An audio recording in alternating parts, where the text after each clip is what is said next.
দানের রক্ত তা বিক্রির রমরমা কারবার। মূল্য লক্ষ্য বহুজাতিক সংস্থার কাছে চড়া দামে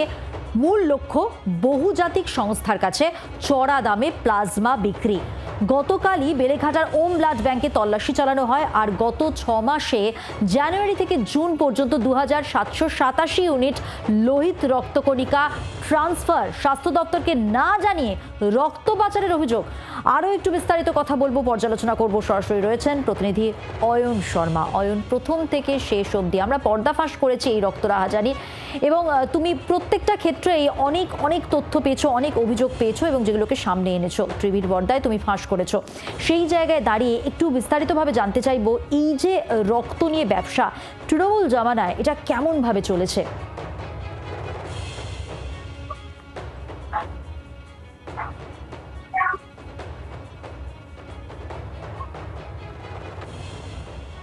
দেখো, এক্ষেত্রে কিন্তু বলতে গেলে এখানে কতগুলো বিষয় তোমাকে খেয়াল রাখতে হবে। যে স্বাস্থ্য দপ্তরের তরফ থেকে যে পর্যালোচনা, তাদের যে ফাইন্ডিংস, অফিসার যে তদন্ত প্রক্রিয়া, সেই তদন্ত প্রক্রিয়ায় যে বিষয়টা মূল উঠে এসেছে, এই যে এত কিছু রক্তের রাহাজানি, রক্ত ব্লাড বাল্ক ট্রান্সফার করা হয়েছে, প্লাজমা বিক্রি করা হয়েছে, কেন এগুলি করা হয়েছে, তার মূল লক্ষ্য প্লাজমা চাহিদা ওষুধ কোম্পানিগুলোর কাছে অত্যন্ত গুরুত্বপূর্ণ।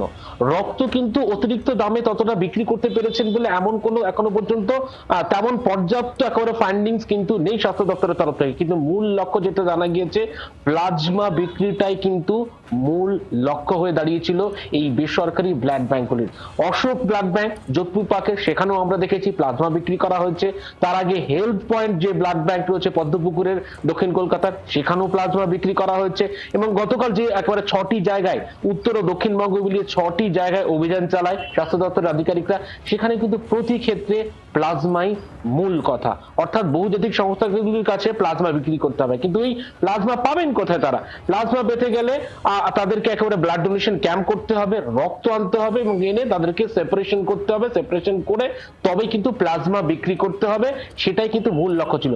এবং ওম যে ব্লাড ব্যাংক, গতকাল যে বেলেঘাটার ওম ব্লাড ব্যাংকের আমরা একেবারে তদন্ত অনুসন্ধান দেখিয়েছি, একেবারে আধিকারিকরা গিয়েছিলেন, সেখান থেকে বলা হচ্ছে বিগত 6 মাসে তাদের যে একটা ক্যাপাসিটি যদি থাকে, সেই ক্যাপাসিটি কাউন্টার স্লিপ রিকুইজিশন তারা ইস্যু করতে পারে একমাত্র 1 মাসে 1000, কিন্তু 1 মাসে 25,000 counter slip requisition slip issue করা হয়েছে। এই রক্ত গেল কোথায়?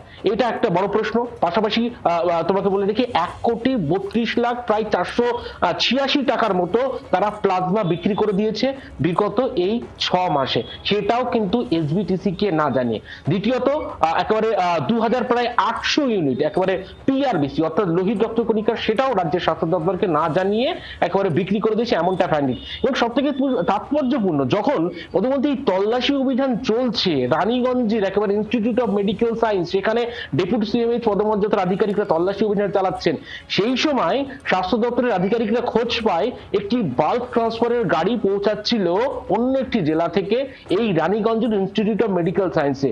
এবং তুমি ভাবতে পারো, সেই সময় আগে ভাগে এই গাড়ি যাতে হাতে না হাতে ধরা পড়ে, বাল্ক ট্রান্সফারের যে গাড়ি, সেই গাড়ি লোপাট করে দেয়, গাড়ি সমেত পুরোপুরি ব্লাড একেবারে যে তা কিন্তু লোপাট করে দেয়। ওই গাড়িতে এখনো পর্যন্ত যেমনটা 200 থেকে 300 ইউনিট ব্লাড এই ব্লাড ডোনেশন ক্যাম্প থেকে আসছিল।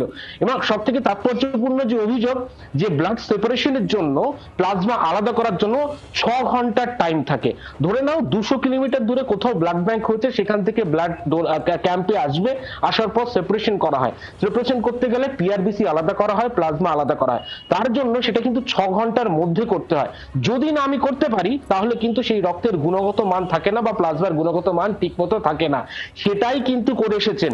এই 6 ঘন্টার মধ্যে কোনোভাবে করা যায়নি। এই ব্লাড ব্যাংকগুলো কি করেছে, পরের দিন তারা সেপারেশনের কাজ করেছে, কিন্তু যে প্লাজমা বেরিয়েছে বা যে রক্ত বেরিয়েছে, সেই রক্তগুলো কিন্তু আদৌ কোনোভাবে কিন্তু ভালো মতো কাজ করবে না, একেবারে গুণগত মান নেই।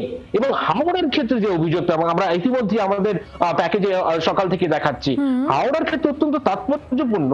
তৃণমূল কংগ্রেসের একেবারে আমলে থাকা দুই প্রভাবশালী মন্ত্রী, যেমন আমরা অশোক ব্লাড ব্যাংকের ক্ষেত্রে দেখিয়েছিলাম, সেখানেও একজন মন্ত্রী থ্রেড দিয়ে একেবারে এনওসি আদায় করেছিল। আগের সরকারের আমলেই একবারে এই যে অনিয়ম চলছে সেটা ধরা পড়েছিল অশোকের ক্ষেত্রে।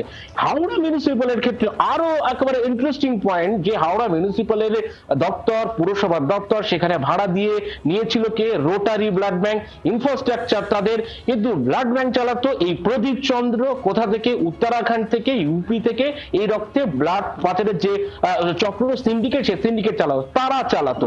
এবার এনওসি পেতে হবে, তো ব্লাড ব্যাংক করতে গেলে এনওসির প্রয়োজন হয়, কিন্তু সেই এনওসি কিন্তু একেবারে দিতে নারাজ ছিল এসবিসির যারা আধিকারিকরা। তাহলে এনওসি পেতে গেলে কি করতে হবে? রাজ্যের কোনো মন্ত্রীকে ধরতে হবে। সেক্ষেত্রে কিন্তু এক প্রভাবশালী মন্ত্রীকে ধরে থ্রেড দেওয়া হচ্ছিল এসবিটিসির আধিকারিকদের। থ্রেড দিয়ে এই এনওসি আদায় করে একেবারে তারপরে কিন্তু ব্লাড ব্যাংক চলবে। এবং এর সব থেকে তাৎপর্যপূর্ণ, এনওসিতে সই থাকবে, যে এনওসির লেটার, সেই লেটারে সই নেই। দীর্ঘদিন ধরে এইভাবে চলে আসছে হাওড়া মিউনিসিপ্যাল কর্পোরেশনে থাকা রোটারি ব্লাড ব্যাংক, যেটা ওম চালায়। এই যে অপারেট করছে, কিন্তু রক্তের যে রাহাজানি, রক্তের যে পাচার, প্লাজমা পাচার, মূল অপারেট হচ্ছে অর্থাৎ কিন্তু এইভাবেই রক্তের উত্তরপ্রদেশ। কারবার চলেছে এবং যা এখন তদন্তের আওতায়। আপাতত ধন্যবাদ অয়ন তোমাকে। এবার মন্ত্রী দিলীপ ঘোষ কি বলেছেন এ প্রসঙ্গে শোনাবো।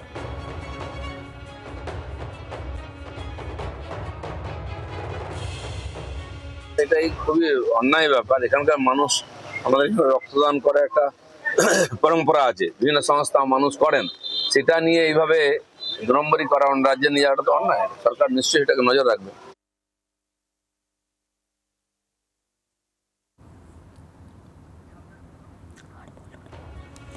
দানের রক্ত কিভাবে বিক্রি করা হতো, কিভাবে এই রক্ত নিয়ে ব্যবসা হতো, সেই সমস্ত তথ্য, সেই পর্দাফাঁস আপনাদের সামনে জি24 ঘন্টা প্রথম দিন থেকে করছে। এখনো পর্যন্ত তদন্ত শুরু হয়েছে এবং ধাপে ধাপে তদন্ত কিভাবে এগোয়, আরও কি কি অভিযোগ সামনে আসছে, সবটাই আপনাদের সামনে তুলে ধরবে জি24 ঘন্টা। বাংলার আওয়াজ, বাঙালির আবেগ, জি24 ঘন্টা।